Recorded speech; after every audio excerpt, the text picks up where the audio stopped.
resolution. Sure. Resolution. I think the question I've got is, are we looking at naming it the Gerald Hall terminal building? I think something of that nature, and then, you know, if in the future sometime we get another terminal, there's no reason the name could not follow. Terminal or you know, a pilot's lounge. I mean, I think it needs to be remembered in some way. No, I mean, I personally favor building. I think that's Okay. more of a, I mean, just to say it's a lounge, you kind of think, Yeah, that's true. think inside the building, and I think it should be the building. I mean, Gerald's been, I'm not sure we have an airport if we haven't been for him. Right. Okay. Well, write a resolution, just bring it to the next meeting. Okay. Would you and someone want to? If you need any help with it, John, get with me. I'll be glad to help in that way, you know, I mean, time situations.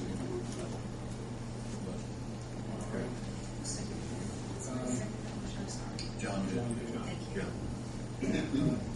Let's take a roll Or call. do we need to, just to break, do we need to vote, I mean, we're going to bring a resolution next meeting and vote on it then? The resolution. Just kind of leave it at that, you think? Okay. I'm good with that here. Yeah, once the resolution is approved, it's official. Okay. Need a resolution. All you really did tonight was what Eddie did. Okay. Do that. Sure. Okay. We're good.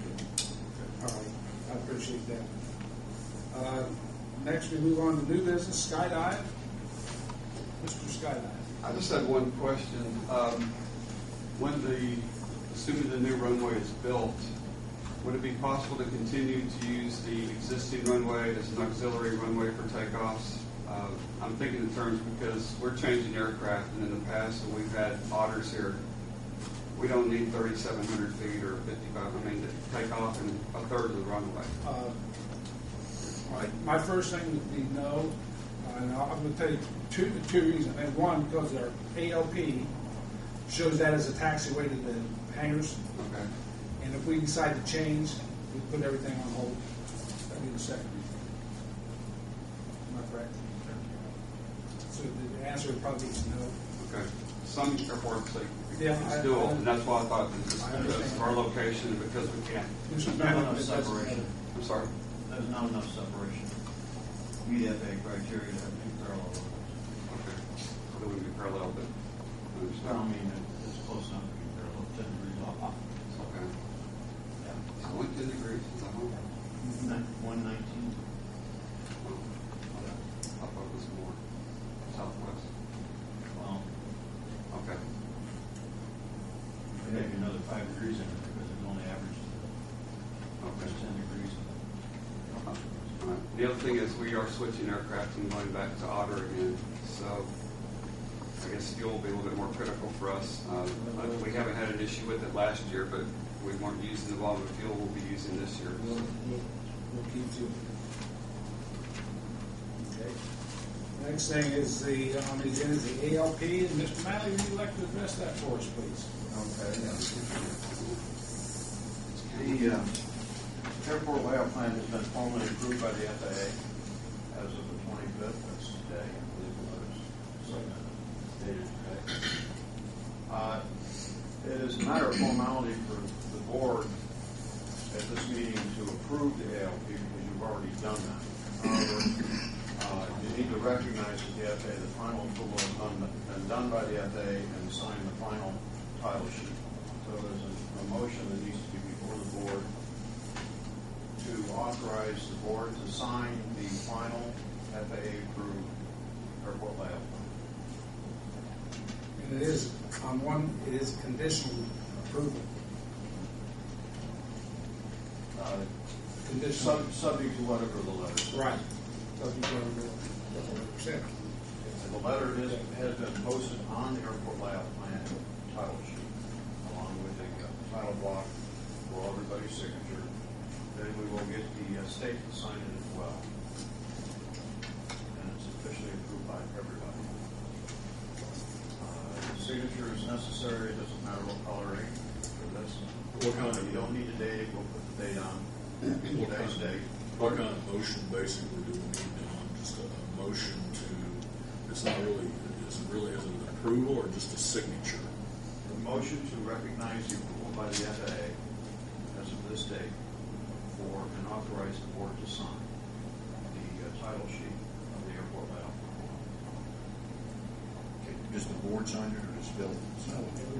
Everybody on the board. Oh, I see, okay. The board signs it.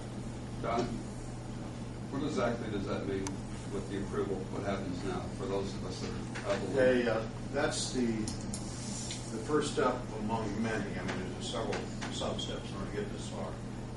The airport layout plan is the first step on getting the funding for the construction of the project. It's planning. That allows the FAA to proceed with the review of the environmental process. Up until this point, they have done preliminary review, but now they can really send it out to all the agencies other than just the FAA, get all the comments back, and complete the environmental process. Do you have a time frame 6 months, roughly. for all the approvals or just environmental? For the environmental. That's the biggest. That's the biggest hurdle. Yeah. Well, ALP is actually the biggest hurdle. Yeah, that only took 4 or 5 years. Yeah. 2002. I remember I signed it. So anyhow, then the next process is getting the approval of the environmental, and that'll be a series of comments and replies and responses to the comments, getting additional agency reviews, whatever's required by the FAA to complete that process, and whatever happens in the environmental determines whether or not you can start towards construction. It's listed in detail in the airport layout plan approval, which copies are available for the public, that tells you what you have to have in order to be able to proceed with construction of any part of the airport. The board member has a copy of it, I believe, of the letter. It's given, and it is a public document. Anybody else can ask for copies, subject to whatever the local costs are for running copies. Thank you.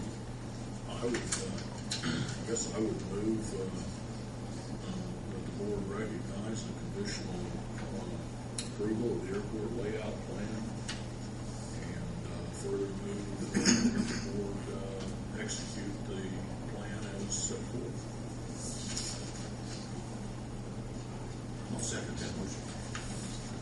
Okay. Roll call vote. Ed Winger, Yes. Jim Pruitt, Yes. John Whipple, John Dewey, Yes. and Bill Estes. Yes. Okay, it'll be up here to sign afterwards. Next thing on the agenda. Go ahead. Don. One thing to follow up on that is that we did submit to the state. The state has the CIP as approved at the last meeting. That's Approval of the minutes, approval for payment of bills according to the packet. There is one added, and that is a Verizon for $53.72, I think. You have 2 of them for that, man? Must be another one.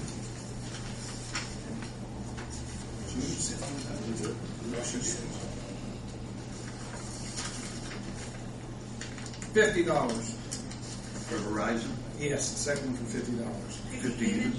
$50.02. Is that added, Bill, is that added to the 5373 or is that a separate item? It's a separate one. It's $50. Right, we have 2 lines out there. One of them is for the credit cards, and the other one's for the computer for weather. Which line does this one go on? That I don't know for sure. I know there's three Verizon lines, but it's $50 a month. $50.02.